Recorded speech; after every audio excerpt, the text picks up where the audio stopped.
تماشاوان هجام در باسی آرن هم هولندایی دبن دکتر رزگار قاسم سروکت افگران وشنا کردستانی میوانی من سلاف بوت دکتر رزگار امده يعني نها تركيا خسكو اوبراسيونك بجاهل هم بري روجاوای کردستانی پیگ بینه هرچند اوپراسیون وی آسمانی بردوام جیدکن گورا باهوریات دکتر رزگار اگر پیکانینا ایریشکی بجاهی مایه لاواز بویه نرخاندنات بگرم فرمو دکتر رزگار. بله وار باش بو و تماشاوان دو يعني بيقومان دولتا ترك قرد قاريبا ويجميج ده إيريشك لقل إيريشين هواي وإيريشك بجايجي برفرة لدج روجاوای کردستان پیک آنیبا راست امریکا جالی خود و هم روسیا جی هم امریکا جی او زیگنالا کز دابونش بو ایریشن هوایی لی پیر جی ترکیه هولدان خو بارگرانیا خو دا ویکی هک بجایی جی پیک بینه جبر بیکی جی او چکین گریدای وی یل آلی او نافچین هاتن داگر کرن جالی ترکیه ده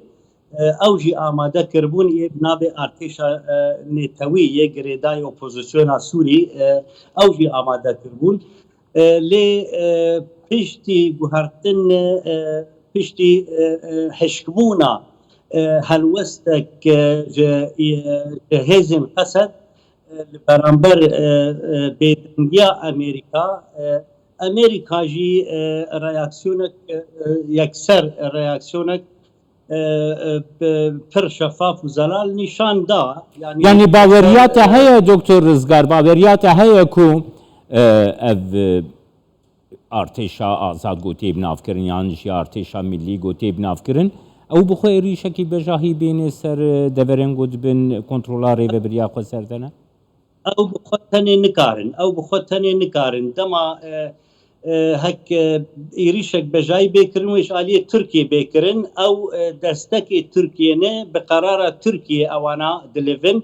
و ترکیه جی هک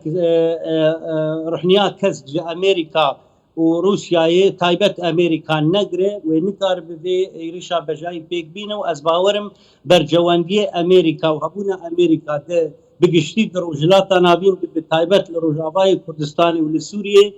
و ابر جواندی و نهلن هک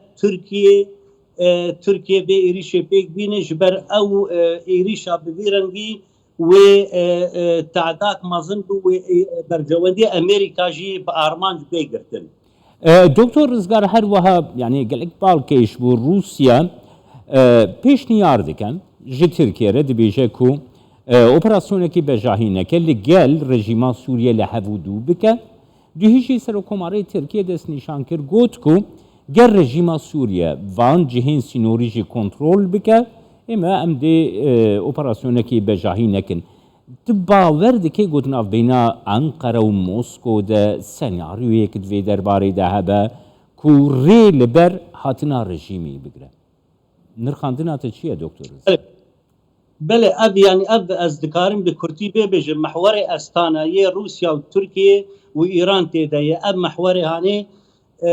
به تایبت ترکیه و ایران لسر پرسا کرد و نگهشتنا یعنی دست کفتین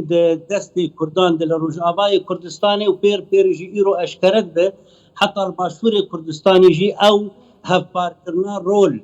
دنابرا ایران و سوریه در نابرا ایران و ترکیه ده هیچ بو وان دستکفتیاج آلی که دج آلیه دج نرین آمده اوه هک اب پیشنیار روز دکن او جی دهندر دخلکا استانا دیه اب تهدید ترکیه دکه جالی کی ده پیر پیشنیار روس جه ریوبریا خسر و مسد و خسد ره دکه تی واتای هک اتفاقی دنابراوان ده هی سیناریو کی پر نباشه هر یک جالی کی ده و سیناریو برولا خود لیزش بو جبو ما ترسیل ریوبریا خسر با آفرینن و تسلیم رژیما سوری بکه جبر وساجی بگمان ترک ببه که در راحتن در حتی هک رژیم سوری وگر وقت بری ده 2011 و ببه نافچه روجاوای کردستان و باکور و جلاتی سوریه تخ بنده قد لگور اتفاقیه آدانا و حتی ای سال 10-11 سال وسا تخویا کرن هک ناکوکید نابراواندهی لی اب پروپاگاندا بو هاد دیار کرن باش و هاد زلال کرن هک سیاست انقره و شامی به هفر بردوامن ده سرمس آستا استخباراتی ده حتی سیاسی جی و روز جی ورول دريزي سياسات مقايضات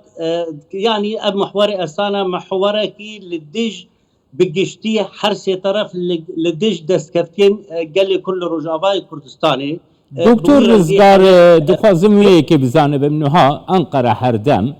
بأگرین جدا گفیل روجاوای کردستانی دخواه يعني آلی کردی آلیین کردی لروجاوای کردستانی گلو کارن سیاست کی بریو ببن دا آستان افخوی هر وها آسان افنه تویی دجی کو بکار ببر ریگر لهم بری فان حنجتين تركيا بو قفي لهم بري روجاوای كردستاني بيغومان دكاره يعني ام گرک دیپلماسی پر بدقت بکرن دیپلماسی کرد پر به هوشیاری بکرن چه ریل بر ترکیه و حجت ترکیه بگذارن ترکیه حرتم و بردوام بکتینه لدیش پرسا کرد و لدیش نافچه بکتینه گرک اموان حجت دست درخن و ابرس يعني ام بیژن ابرس نپرساری خستنک سیاسی تنه یعنی هنا طرفنايه اب ايريشن تكرن قال كرد وهابونا كرد اكسيستنت هابونا كرد دكت ارمان شخره جداهيه ايريشن تركاد نابرا وارمان قرتنا فان دسكابتيا نا ريخستنا كلي قال كرد دسكابتين قال كرد بخوا ارمان تدري وقت مگو بنوجانيك بزانبون ونوجاني مرد كاره ايدي لسر اساسي برجوانديا وكي برسا كردبوي برسك تركد نافچه ده بتايبت لسوي منطقه گشتي ده مرد كاره لسروي اساسي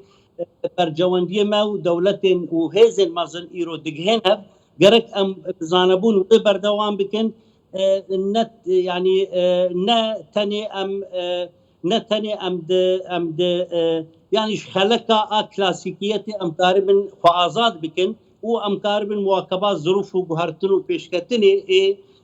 منطقه و نافچه بگشتی تیر درباز سپاسیاتت کم دکتر رزگار قاسم سروکت افگران و جنا کردستانی جار همه هولندا میوانی